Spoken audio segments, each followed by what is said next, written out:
मैं Rajesh Kumar super 100 classes की ओर से आप सभी इंटेलिजेंस ब्यूरो के assistant central intelligence officer grade 2 के विद्यार्थियों का आज अपने यूट्यूब चैनल के इस दूसरे वीडियो में आप सभी का स्वागत करता हूं।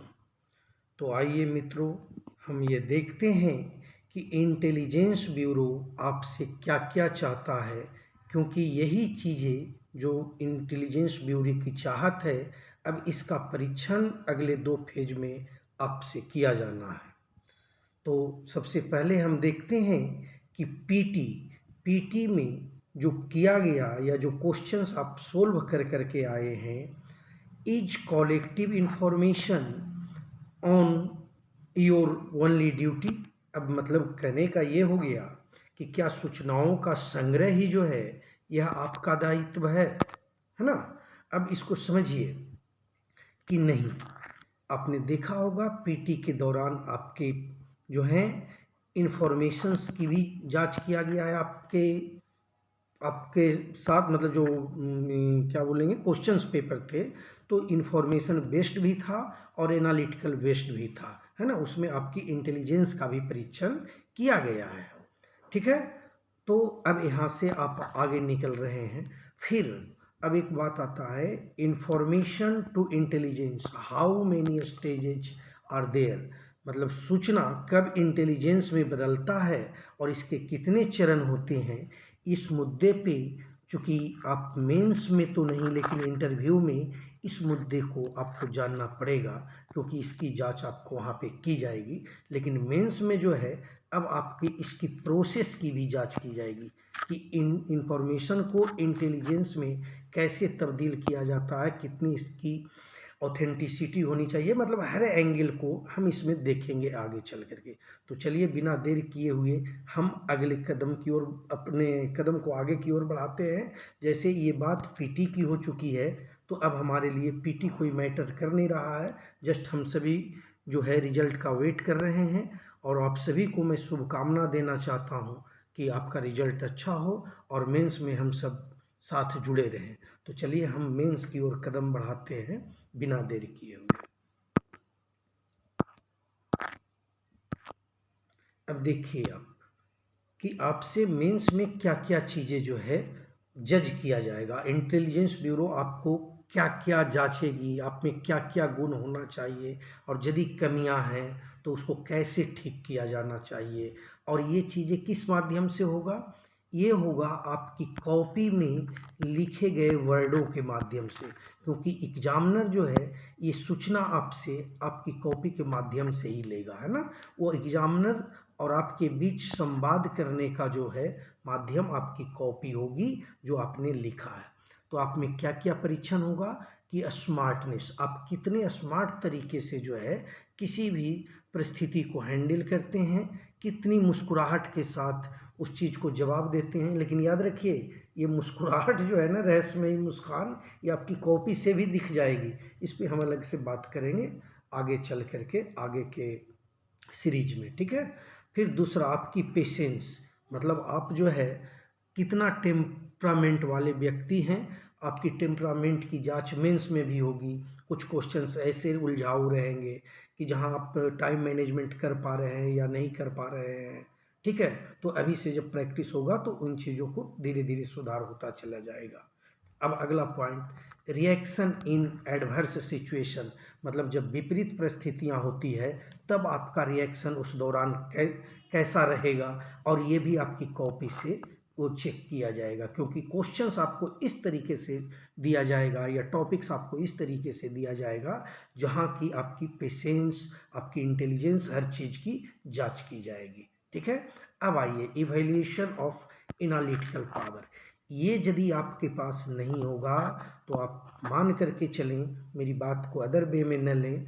यदि एनालिटिकल पावर आपकी अच्छी नहीं रहेगी तो किसी भी कीमत पे आप मेंस में अच्छी मार्किंग नहीं उठा सकते। इसीलिए आपको अभी से बिना समय एक दिन भी गवाए इस पार्ट पे काम करने की आवश्यकता है, और कीजिए। हम लोग इस पे भी आगे की ओर बढ़ेंगे कि कैसे काम किया जाना चाहिए। फिर है अगला पॉइंट, डिसीजन मेकिंग पावर, आपकी निर्णयन क्षमता, निर्णय लेने की क्षमता कैसी है, इस पे भी जो है आपका परीक्षण किया जाएगा। क्योंकि जब आप कंक्लूजन देंगे, वो कंक्लूजन में ये वाली पोर्शंस आपके काम आएंगे, डिसीजन मेकिंग पावर्स। ठीक है, जब आप अपना व्यूज वगैरह प्रोड्यूस करेंगे, प्रेजेंट करेंगे, उस जगह पे देखा जाएगा। उसके बाद इंटरडिसिप्लिनरी अप्रोच, कि मतलब अंतर वैश्विक समझ आप में कैसा है, किसी भी चीज़ को आप कितने एंगल से सोचते हैं, एक ही एंगल से सोच रहे हैं या और भी एंगल्स उसके हैं, अलग अलग डायमेंशंस आप ले रहे हैं, नहीं ले रहे हैं, है ना, उसके क्या प्रो एंड कॉन्स हैं, ये सारा चीज़ आप में जांच किया जाएगा। इस चीज़ों पे भी हम लोग आगे बात करेंगे। फिर अगला क्वेश्चन है कि understanding of national and international scenario. ठीक है, मतलब आप में के अंदर जो है राष्ट्रीय और अंतर्राष्ट्रीय जो समझ है वो कितना डेवलप है, वर्तमान हालात को समझ पा रहे हैं या नहीं पा रहे हैं। तो इन सभी चीज़ों का जो है ना आपकी परीक्षण किया जाएगा, और ये हम लोग धीरे धीरे मतलब हर स्टेप वाइज बढ़ते चलेंगे, और फिर हम लोग समझेंगे कि कैसे कैसे जांच हो रहा है क्वेश्चन के माध्यम से ये सारे पॉइंट्स। तो चलिए बिना देर किए हुए हम आज के प्रश्न की ओर चल रहे हैं, जो कि करेंट से जुड़ा हुआ है, काफ़ी इम्पोर्टेंट्स है, और ये मान करके चलिएगा कि ये क्वेश्चंस किसी न किसी रूप में आपके पास रहेगा, या तो वो ऐसे के रूप में रहे, या तो फिर आपका क्वेश्चन आंसर्स के रूप में रहे, और वहाँ नहीं तो कहीं ना कहीं हिडन पॉइंट में ये रहेगा, ये हम लोग देखेंगे। तो चलिए आज का क्वेश्चंस देखते हैं जरा, जो प्रैक्टिस का है। ये है आपका क्वेश्चंस आज का, हाउ जेनजेड। अब आपके दिमाग में यदि आप न्यूज़पेपर से जुड़े हुए हैं और घटनाओं पे पैनी नज़र रखते हैं, जो कि फ्यूचर में आपके सिलेक्शन के बाद यही आपकी ड्यूटी होने वाली है, ध्यान रखिएगा, आपके एक डिसीजन पे, ठीक ना, एक इन्फॉर्मेशन पे बहुत बड़ी बड़ी घटनाएं रुक सकती है, अदरवाइज कुछ भी हो सकता है। तो आप लोगों में वो क्षमता जो है ना अभी से डेवलप होना चाहिए, और ये चीज़ों पे पैनी नज़र बनाना आना चाहिए। तो चलिए देखते हैं question, how Gen Z contribute to sustainable growth in India, what are the challenges faced by Gen Z. अब जरा इस पे आप जो है अपने तरफ से 200 या 250 वर्ड में जो है राइटिंग प्रैक्टिस करें, लेकिन राइटिंग के दौरान आप क्या क्या चीज़ें ध्यान में रखेंगे, जो लद्दाख की घटना हुई है, ठीक है, कि लद्दाख में कैसे ये जेनजेड वाला कोई इम्पैक्ट डाला है, नहीं डाला है, लद्दाख की घटना जो है क्या विदेश प्रायोजित था, क्या उसमें किसी असामाजिक तत्व का हाथ था, मतलब ये सारे एंगल्स आपके आना चाहिए। और ये 2 और 250 वर्ड के बीच में जो लिखेंगे वो नट एंड सेल में आपका आंसर होना चाहिए। अभी मान लिया जाए शुरुआती दौर है, समय है अभी, तो आप कुछ भी लिखिए, लेकिन इस पे एक पकड़ बनाइए, क्योंकि नेपाल हमारा पड़ोसी देश है, और आपने देखा है कि कैसे वहाँ पे सत्ता परिवर्तन हुआ है ना, तो इसकी इम्पोर्टेंस को आप समझें।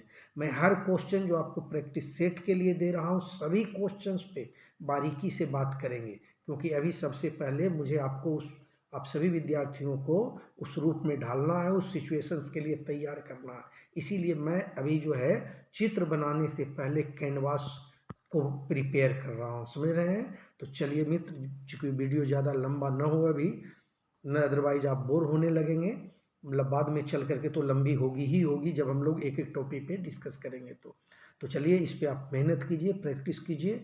शुभ रात्रि।